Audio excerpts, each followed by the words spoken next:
2024 kalau bapak salah pilih begini nih, disuruh ngurus laut malah jadi bajak laut. Tapi kalau ceramah orang begini dibilang radikal, amar ma'ruf nahi mungkar. Mana kalau Muhammad kita sogok perempuan, bilang yang lain dah setuju. Kenapa? Muhammad bukan pejabat Indonesia, kasih perempuan hijau matanya. Kalau kan begitu, di mana itu Indonesia? Kita tahu di Indonesia ada pejabat begitu, ada. Kau salah, kenapa kau pilih? Pilih sendiri kau pemimpinmu. Sekarang kau diberi kebebasan pilih pemimpinmu, tapi karena kau disogok, mana orang jahat kau pilih juga. Jangan ketawa, serius orang ini. Kita bermohon semoga rahmat Allah senantiasa dicurahkan dan melahirkan keberkahan-keberkahan terbaik yang diridhai Allah Subhanahu wa taala. Komen, like and share. Like, subscribe, share, and comment.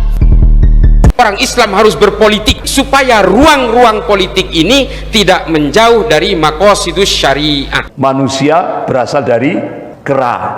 Padahal kita diingatkan oleh Allah dalam surah At-Tin, a'udzubillahi minasyaitonir rajim, laqad khalaqnal insana fi ahsani taqwim. Sungguh aku menciptakan manusia ini dengan bentuk yang sebaik-baiknya, the best, kata Allah. Sementara Darwin menyatakan manusia itu binatang. Yang namanya darah atau pembunuhan itu sesuatu yang biasa. Kenapa? Dia meyakini manusia itu hewan. Jadi dia membangun teorinya ini bahwa manusia itu hewan. Jadi membunuh itu sesuatu yang wajar. Apalagi di era politik post-truth. Nah, ternyata di Indonesia dikembangkan oleh Peter Buck. Jadi pasca peristiwa G30 SPKI, saat umat Islam sibuk bersama RPKAD yang pimpinan Pak Sarwo Edi Wibowo waktu itu, umat Islam fokus menghabisi komunis.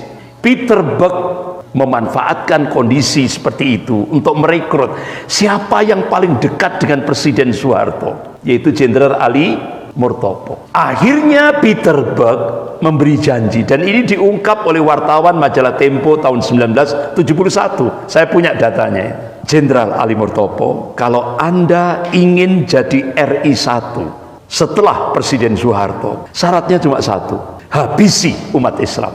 Akhirnya Jenderal Ali Murtopo langsung mengangkat Jenderal LB Murdani menjadi korlapnya. Mulailah dibuat rekayasa intelijen untuk menjebak umat Islam di Indonesia. Dan ini ditulis oleh Dr. Muhammad Busro Muqaddas, pimpinan pusat Muhammadiyah, ketua KPK.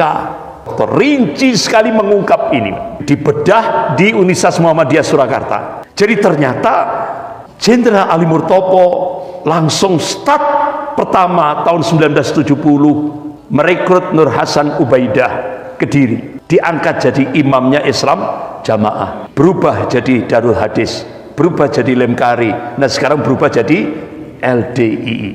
Tujuannya apa? Untuk menghancurkan Islam dari dalam.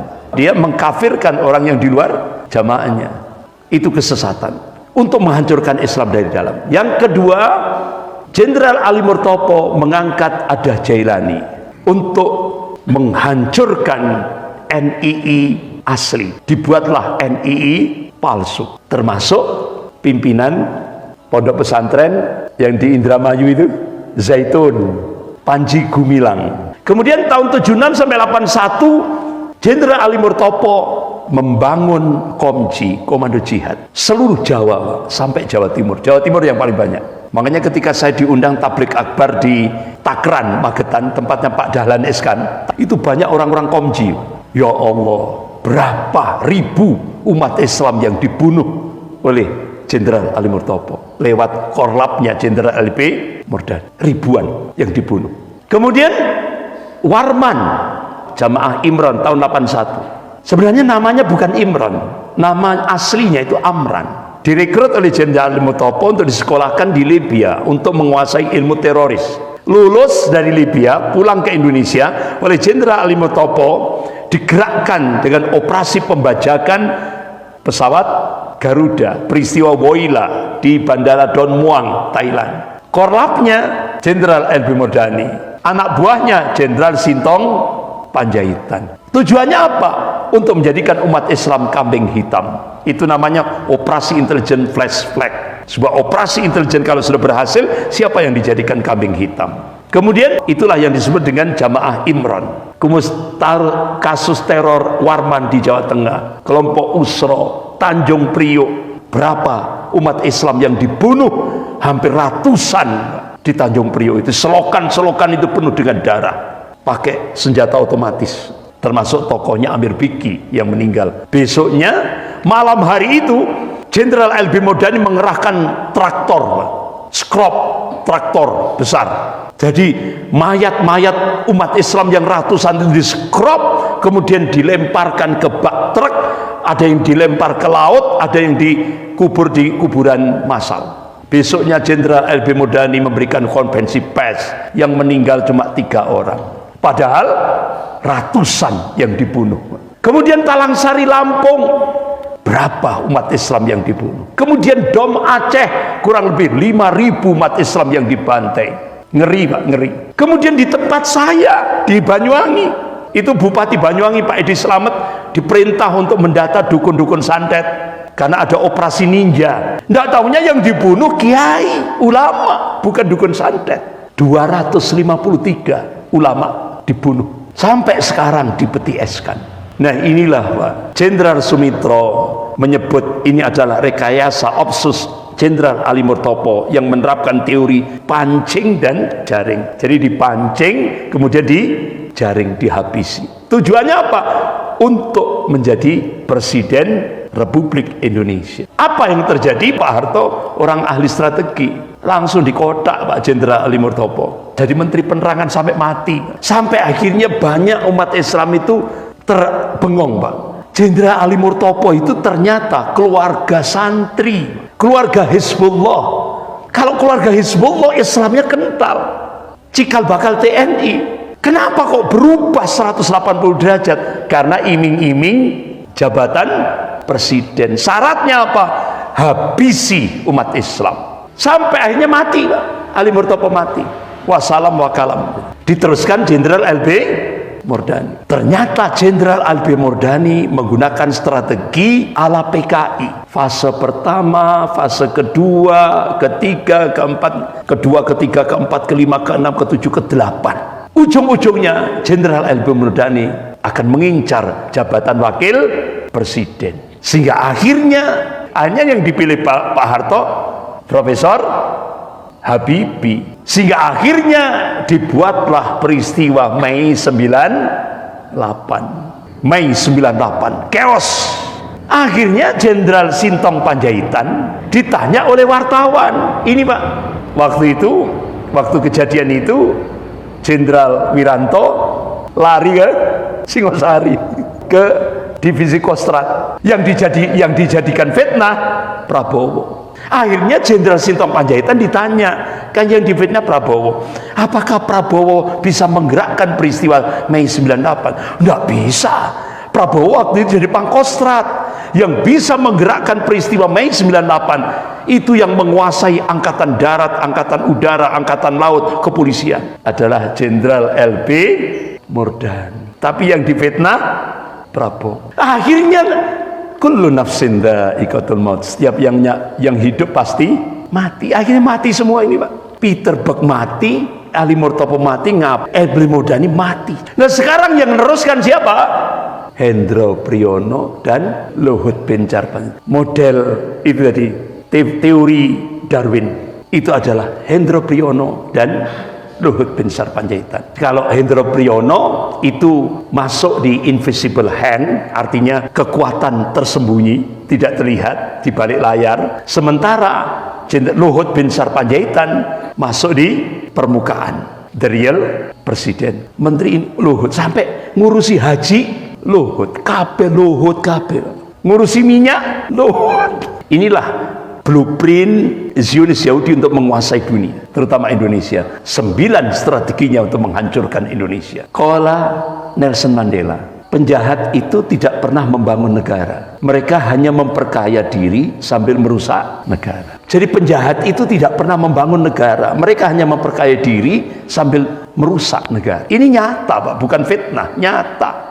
Akhirnya sekarang Indonesia dicengkeram oleh oligarki Cina. Makanya sering kali Bapak Dr. Rizal Ramli itu memberikan statement, siapa calon pemimpin Indonesia 2024 itu sudah di kantongnya oligarki. Indonesia sekarang ini dikuasai oleh oligarki. Bahkan selevel pimpinan pusat Muhammadiyah, yaitu Profesor Haidar Nasir.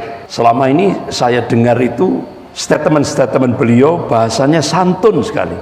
Baru kali ini saya cukup kaget sekali. Beliau memberikan statement yang agak keras, Profesor Haidar Nasir. Percuma Muhammadiyah jihad konstitusi, manakala Indonesia dicengkram oleh oligarki. Itu Pak, sia-sia, hambar kata beliau. Dan ternyata beliau memberikan statement yang keras lagi.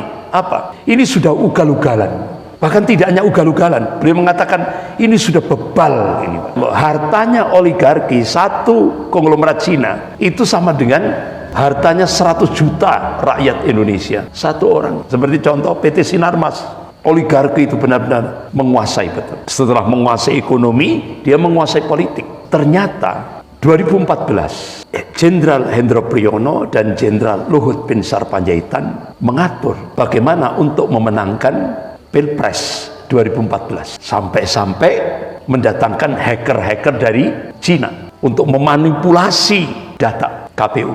Dan yang paling jadi primadona waktu itu Jenderal Tito Karnavian, waktu itu jadi Kapolda Papua. Jadi ternyata Pak Mukidi laris manis di Papua. Karena apa? Dicoblosi dewe. Itu nyata loh Pak, bukan rahasia. Coblosi dewe karena orang sana kan banyak buta huruf gitu. Sehingga akhirnya dicoblosi dewe sama RW-nya, RT-nya. Menang total. Tapi sekarang orang-orang Papua ngancam 2024 tidak akan ada lagi merah.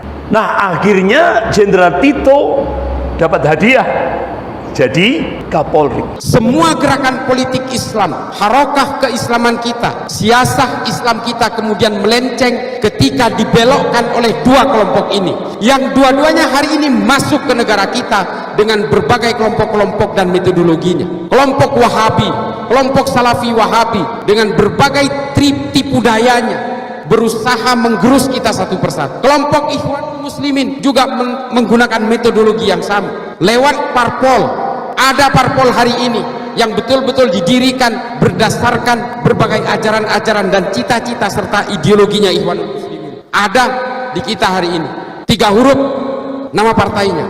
Tidak perlu saya sebutlah nama partai ini, pokoknya 3 huruf aja. Nanti saya dituntut sama orang kalau menyebutkan bahwa ini adalah partainya maaf. Ini adalah betul-betul cabang dari Ikhwanul Muslimin yang berusaha menggerus kita hari ini. Mereka kemudian melakukan proses metamorfosis, pura-pura bagian dari kita. Sebenarnya mereka ingin menikam kita. Tetaplah kita bersanad kepada keilmuan-keilmuan Kiai Khudori, supaya kita tidak diajari untuk membenci berbagai perbedaan. Itu yang harus kita pegang teguh. Kita tetap berpegangan kepada Ahlus Sunnah wal Jamaah Nadiyah. Jangan pernah keluar dari situ, biar kita tetap tidak gelisah oleh berbagai peradaban manusia yang terus bergerak maju.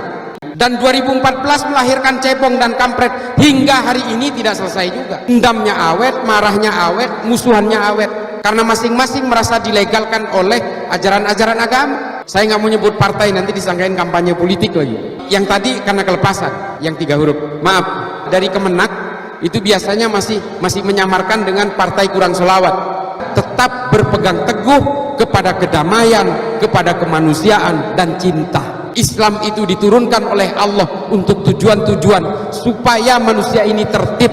Tidak mungkin Islam ini diturunkan supaya manusia membuat huru-hara. Makanya kemudian para ulama NU pada masa lalu pasca kemerdekaan merumuskan supaya kita tidak saling tikam dalam satu keimanan, supaya kita tidak saling tikam dalam sesama anak bangsa. Kemudian disepakati bahwa al-asobiyahnya Indonesia itu adalah Pancasila. Mari kita jaga kedamaian, kemanusiaan dan cinta di kalangan seluruh anak bangsa kita ini. Jangan lagi kita terpengaruh oleh berbagai kepentingan-kepentingan politik yang sifatnya sektoral, yang sifatnya parsial, yang sifatnya betul-betul eksklusif. Kita harus berpolitik atas nama Islam dan atas nama negara, atas demi keutuhan negara kesatuan Republik Indonesia. Semoga Allah senantiasa menuntun kita di jalan yang diridhoinya. Aku qouli hadza, astaghfirullah li wa lakum. Wassalamualaikum warahmatullahi wabarakatuh. Terima kasih.